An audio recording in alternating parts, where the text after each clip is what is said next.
Drill. This one is the largest Air Force exercise to date and involves various wartime scenarios, including targeting the regime's key nuclear and missile facilities.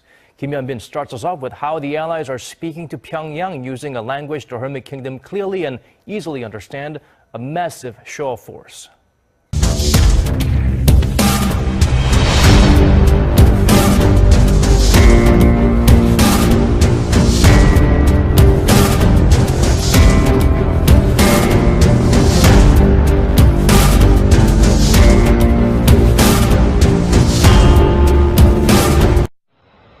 Dozens of state-of-the-art American fighter jets, including F-22 Raptors and F-35s, are blazing across the skies surrounding the Korean peninsula. Their goal in this training exercise is to take out key North Korean nuclear facilities. Scores of fighter jets neutralize hostile threats while escorting bombers to their designated targets north of the border. The bombers drop their bombs, demolishing all targets. The simulation of a possible wartime scenario is part of the major Air Force exercise dubbed Vigilant Ace. It comes less than a week after North Korea launches newly developed intercontinental ballistic missile. The 5-day exercise is the largest ever combined Air Force drill between the two allies, involving 238 warplanes and around 12,000 personnel. The exercise is held annually. We hold it to enhance our joint operations capabilities. 6 F-22s and 6 F-35s have been deployed to the Korean peninsula, marking the first time the highly advanced jets have cruised the skies above Korea at the same time. Other U.S. assets include 2 B-1B bombers and 6 Growler electronic warfare jets, as well as dozens of F-15s and F-16s. South Korea has deployed 90 fighter jets, including its F-15 and F-A-50 fighters. North Korea condemned the drills on Sunday, saying they could lead to an all-out provocation that may lead to a nuclear war. Writing a commentary in North Korea's state-run Rodong Sinmun on Sunday, Pyongyang says such a drill is a dangerous provocation, as it's driving tensions on the Korean peninsula to the brink of a war, and that both South Korean and the U.S. puppet forces are foolish to run amok with such stealth fighters.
North Korea is continuing to celebrate the historic completion of its nuclear arsenal and is also pushing to earn full recognition from other nations as a member of the so-called nuclear club. However, according to the latest analysis of last Wednesday's missile test, U.S. officials now say the North Korean rocket likely broke up during re-entry. Yoo Jin-hee with the details. North Korea state media is continuing to praise its latest ICBM test, calling it a historic completion of its nuclear weapons program and proof of its mastery in missile technology. A large rally was held in Pyongyang, and celebratory remarks delivered by top regime officials to commemorate the self-proclaimed milestone. Analysts say this is a political move aimed at pressuring the U.S. to recognize the North as a nuclear power for use as an important bargaining chip before a possible return to dialogue. The reclusive nation may be willing to return to the negotiating table with Washington as parties of equal standing in order to guarantee the regime's continued survival. In fact, following North Korea's initial claim back in 2005 that it successfully developed nuclear weapons, one of the regime's stated goals called for the improvement in its relations with the United States. Also in 2007, just a year following its first nuclear test, it also enjoyed major success on the diplomatic front, including an inter-Korean summit among other cross-border agreements. However, Pyongyang's true intentions aside, U.S. officials now say that last week's test-fired missile may have broke up as it re-entered the Earth's atmosphere. Although technical analysis is ongoing, the officials say North Korea is struggling to master the necessary re-entry technology to obtain a fully working ICBM. It remains to be seen if Pyongyang's latest escalation could, ironic as it may sound, provide the impetus for renewed talks between North Korea and the U.S. Defense Secretary Jim Mattis said recently it would be game on if North Korea were to fire a missile at the United States or its allies, but how fast things would happen is not so clear. A leading expert in missile defense told Fox News there would not be much time to decide to shoot down a North Korean missile. Keep in mind the entire flight time from North Korea to the United States is well under any hour, and the authority is given in advance. It's pre-designated, he added. There are reports that President Trump has already authorized his national security team to act if a North Korean missile is headed toward Guam, Hawaii or the U.S. homeland. When any missile is launched around the world, it produces a plume and heat signature that is quickly picked up by U.S. military spy satellites. Almost immediately the information is transferred to the North American Aerospace Defense Command, better known as NORAD, as well as the U.S. Strategic Command, which controls the military's nuclear forces. Caraco says both NORAD and U.S. Strategic Command quickly assess where the missile is going and decide whether it is a threat to the United States, its allies or any U.S. military forces in the region. U.S. missile defense has come a long way since its inception 13 years ago. By the end of this year, 44 ground-based interceptor missiles will be housed in silos between 2 U.S. Air Force bases in Alaska and California.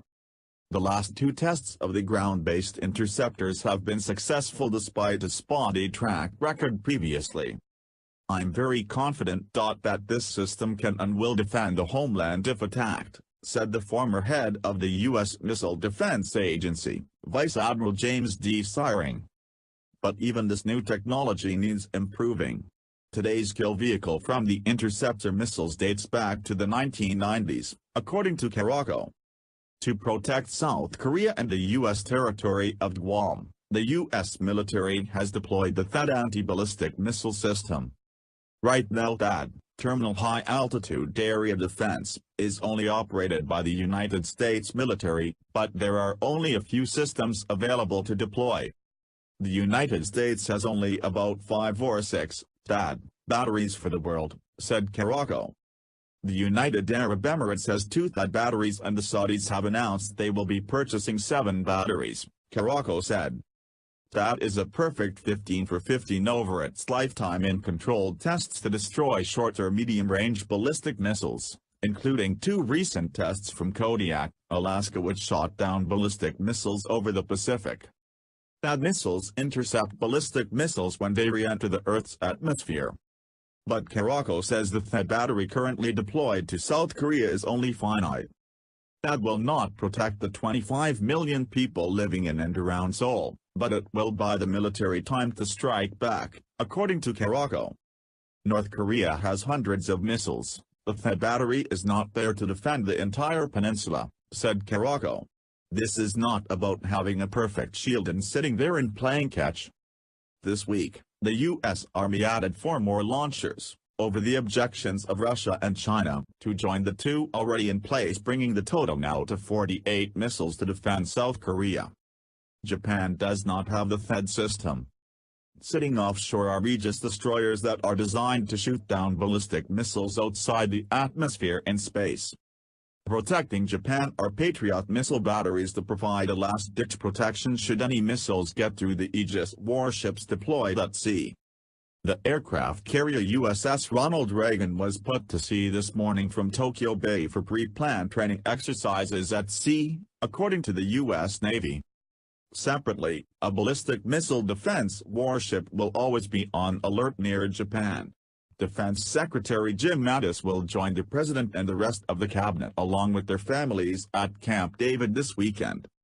And on Friday, a U.S. Navy official confirmed that 4 warships had joined the USS Ronald Reagan at sea for a routine patrol, just a month after the aircraft carrier's month-long maintenance period in Japan.